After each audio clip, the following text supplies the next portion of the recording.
بسم اللہ الرحمن الرحیم۔ السلام علیکم سامعین اور ناظرین۔ دوستو، آج اس ویڈیو میں ذکر کریں گے کہ خواب میں اوپر جانا کی کیا تعبیر ہے۔ حضرت محمد بن سیرین رحمۃ اللہ تعالی علیہ فرماتے ہیں، اگر کوئی شخص دیکھے کہ پہاڑ کی چوٹی پر بیٹھا ہے یا بالا خانہ یا ٹیلا یا محل یا اس کے مانند کسی بھی چیز پر بیٹھا ہے تو دلیل ہے کہ جس چیز کی تلاش میں ہے وہ پائے گا اور اس کی مراد پوری ہوگی۔ بعض اہل تعبیر یہ بھی بیان کرتے ہیں کہ اگر دیکھے کہ مشکل سے اوپر کو گیا ہے، دلیل ہے کہ جس چیز کی تلاش میں گیا ہے اس کو رنج اور مشکل سے پائے گا، اور اگر دیکھے کہ سیڑھی کے اوپر چڑھ گیا ہے تو دلیل ہے کہ دین میں عزت اور مرتبہ پائے گا، خاص کر اگر سیڑھی مٹی کی ہے۔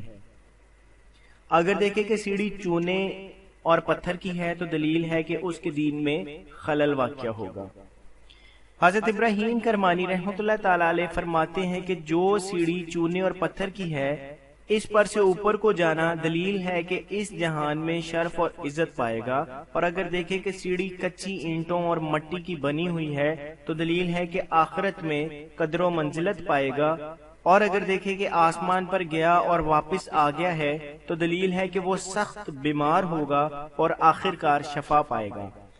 حضرت جعفر صادق علیہ السلام فرماتے ہیں کہ خواب میں اوپر جانا 5 وجوہات پر ہے۔ اول، حاجت کا پورا ہونا، دوم، عورت چاہنا، سوم، قرب اور بزرگی، چہارم، مراد پانا، اور پنجم، کاروبار کا چڑھنا۔